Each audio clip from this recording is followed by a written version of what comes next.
Hey everyone, this is Mike. Today I'm going to be doing the rotation guide on Red Mage. Red Mage is a little bit different now in 5.1 than it was back in 5.0 because of some changes that were made to enhance their price as well as acceleration. So the way acceleration works now is that when you use it, you basically get 3 stacks of acceleration. So the next 3 spells that you're going to be using are going to be guaranteed procs, which is really nice. And enhanced price is actually worth using now. And it's actually become a part of the rotation of Red Mage. Now, Red Mage has 2 different rotations. You have the 110 second rotation, which is more revolved around manification, and you have the 2-minute rotation, which is more around embolden and raid buffs. Now, the reason why the 110 second rotation is the standard one is because otherwise, if you do the 2-minute rotation, you're going to be delaying your manification, and manification itself is not only a damage buff, but it is also a way to gain a lot of mana really quickly. And basically, if you always delay it so that it lines up with Embolden, it could be that you would lose a usage over the fight, meaning that you're losing out on your damage buff once, and meaning that you might also lose a melee combo, and the melee combo is your big burst damage as a Red Mage. So that is why the standard rotation makes it so that you're going to be focusing around manification and not as much Embolden. We're basically just going to be using Embolden as a raid buff for our team, and not going to be selfish with the buff, because the buff does give you damage as well as the rest of your team. But in general, you just want to be using this on cooldown outside of the opener, so that it basically buffs your team the most, because if you're going to be using it selfishly, your DPS might be a bit higher, but the overall raid damage will be lower if you don't line it up with the rest of the raid buffs. Now, so how does Red Mage kind of work? Basically, we have a few different things that we have to take a look at. So first of all, the dual casting principle of Red Mage is relatively simple. Every time that you cast a spell, the next one that you'll cast is going to be instant. This is especially good because Red Mage has 2 different kinds of spells. They have very fast casting spells, and they also have very long casting spells, meaning that we're basically going to be using a fast cast like Jolt, for Stone, or for Fire to basically proc ourselves that dual cast so that we can use something like for Arrow or for Thunder, which without the dual cast would take us 5 seconds to cast. So that's why we're always going to be using one of those quicker spells like Jolt, which is less than 2 seconds, and then using that on something like the 5-second spell like for Arrow or for Thunder. And basically just the rotation will keep flowing like that. Now both Arrow and Thunder have a 50% chance to proc Stone and Fire respectively, and those will basically be replacing our Jolt. So for our fast casting abilities, we have Jolt, we have for Stone, and we have for Fire. And then those for Fire and for Stone, they are the procs of our long casting abilities for Arrow and for Thunder. Arrow and Stone will increase our white mana gauge. Fire and Thunder will increase our black mana gauge.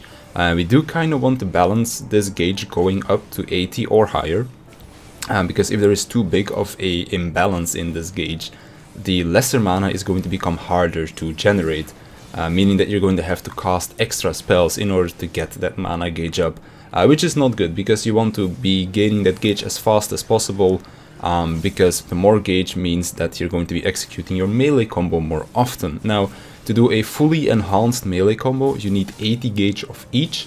Of course, you can go higher than 80 gauge because the higher you go, in some cases it can be better because you'll still have procs and that kind of stuff. But basically, as soon as you have 80 gauge of both, you can do an enhanced melee combo. Ideally, you also want to create a slight imbalance in between your gauge, because when you finish your melee combo, you get access to 2 finishers for Holy and for Flare, for both white mana and black mana respectively. And depending on the mana that is lowest, you want to be using the mana like finisher, I guess you could say, of that color. So if your white mana is lowest, you want to use for Holy.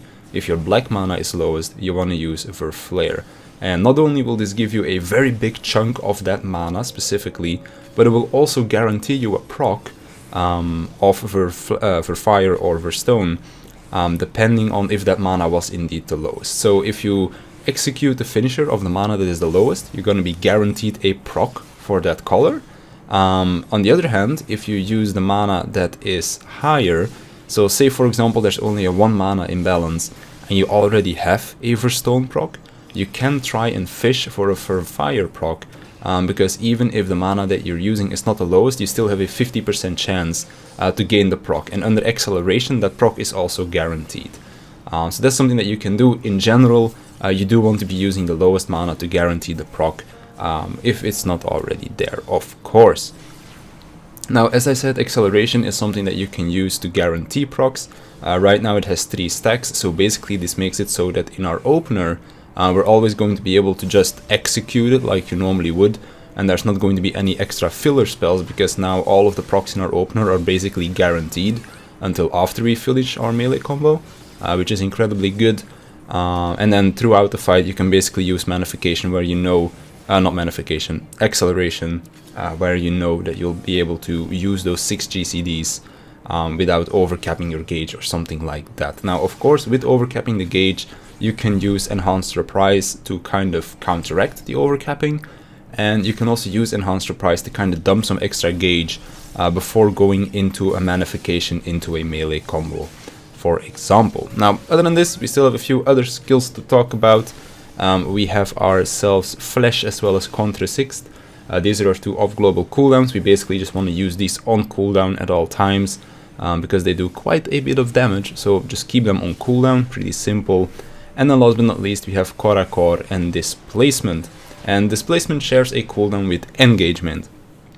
Now, the thing is that in between every manification cycle, we can fit 3 Korakors, meaning that we can hold 1 Korakor usage for about 30 seconds. So it's very lenient on where you can use this.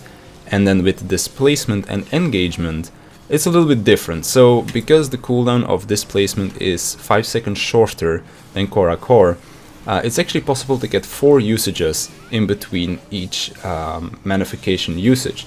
Now, the problem with this is that you basically can't ever hold your Displacement at all if you want to get those 4 usages in there. So if you're somebody that wants to use Displacement to look cool by finishing your melee combo with it, it's going to be a bit tight. Now, what you can do is you can switch out Displacement for Engagement, because Engagement not only can be double weaved, it also doesn't have animation lock, so it's a lot easier to use. Now, of course, as I said, you can only hold it for a maximum of 5 seconds. So if you use it, like Red Mage has a lot of double weaving going on, during the melee combo you can only single weave. So if it is possible to get a 4th displacement cost, it is okay to change a displacement for an engagement. Now, if you're not sure if you're able to get those 4 costs in there because of spell speed, because of a fight cooldown or whatever, then it's usually better to use displacement instead, because basically using displacement 3 times is the same potency as using engagement 4 times, meaning that if you basically have to use engagement too many times to get that extra displacement in there, it's usually not really going to be worth it. So in general, what I like to say is, if you want to get those 4 in there and you know you can get that 4th displacement cost, that's when you can use engagement to like kind of get it on cooldown immediately.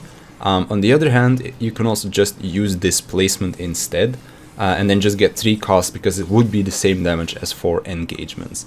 So in my opinion, the only reason why you would use engagement is if you know that you can get a 4th cost out that will be 3 displacements and 1 engagement.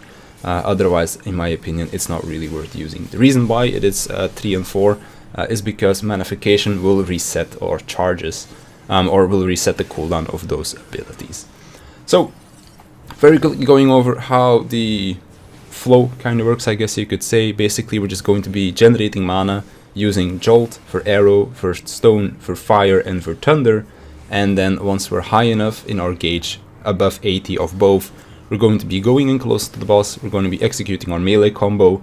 This will proc into our finishers. After we use our finisher, we get another finisher, and then we're basically starting back from the beginning. So, with all of that being said, let's take it to the dummy and kind of show what I'm talking about. So for the opener, we're going to be using acceleration pre-pull so that we can basically get that on cooldown as soon as possible. But we're not going to be using it too early, because if you use it too early, then of course you won't be able to get your 3 procs out of it. We're also going to be using Embolden relatively early as well, because you basically want to align that with all of the raid buffs as soon as possible, because as I said, you want to use Embolden for the rest of your team and not be selfish with it. If you do want to use a potion, you use it after your first 2 GCDs. We're going to be starting a precast for arrow, because we do have that 5 seconds of countdown that we're waiting for anyways, so might as well make good use out of it by getting some extra potency and some procs as well. So starting out with acceleration, gonna wait a few seconds until about, I would say 6 to 5 seconds is where you usually start casting for arrow, because for arrow and for thunder are about like a 5-second cast time, so that's why we do that. Over here we're going to be using our Embolden, and then for now we're basically just going to be dumping all of our global cooldowns as well. And since we are double weaving, we are going to be using that engagement instead of our backflip. And for the rotation I'm going to be doing now, I'm going to be mainly focusing on just backflipping 3 times instead of using engagement 4 times. We can of course also use Swift Cast whenever we don't have a proc of a certain mana type, because we can just fish for a proc there, or you can just use Swift Cast for just some extra potency as well, because your for arrow and for thunder have more potency than your slower cast spells of course. Now here using acceleration again, so the next few procs are guaranteed. And then it's about time that we go into our melee combo again. Now for here, we're basically going to be trying to perfectly not have any procs, so we can just do our melee combo without having to worry about anything. Backflip out, use our finisher, use our second finisher into Scorch, and then we just repeat from there. Now before we have our Manification come up, we'll be able to use one more mana combo, or one more melee combo I guess you could say.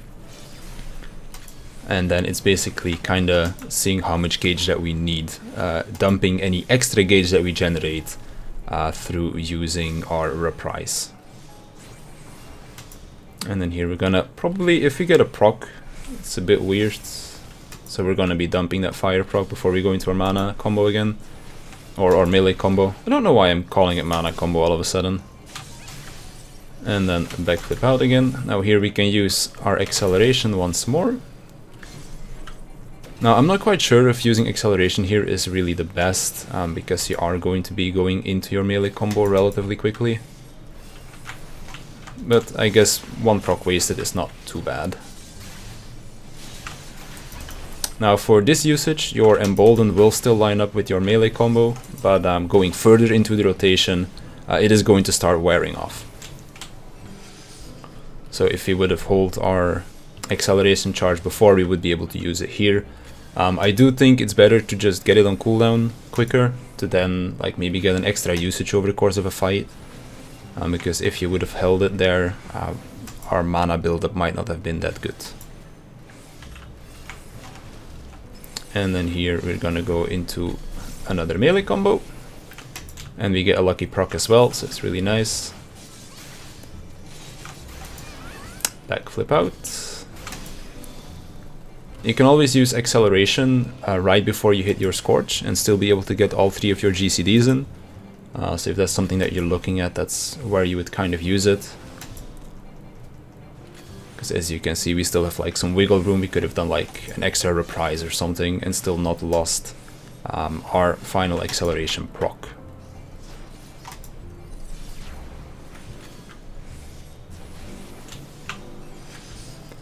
Here I'm going to override my fire proc, potentially, but it's usually not too bad of a thing, because it might risk you gaining like an extra proc and then maybe overcapping your gauge, and it's better to override a proc than to just override your gauge, basically.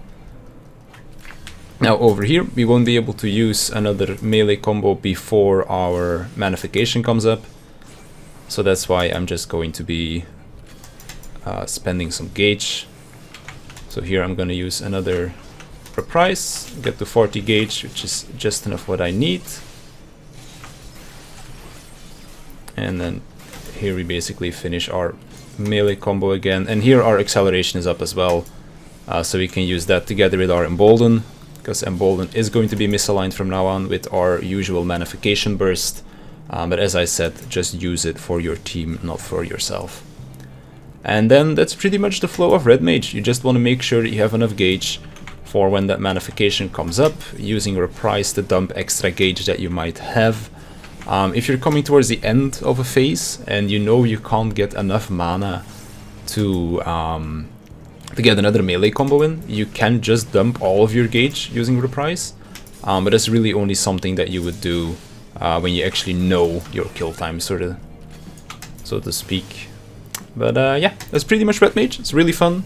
It's really cool because it's both a caster as well as occasionally a melee job, which is why I think it's a really cool concept, and it just feels really good to play. So that's Red Mage. I hope you learned something new, and I'll see you in the next one.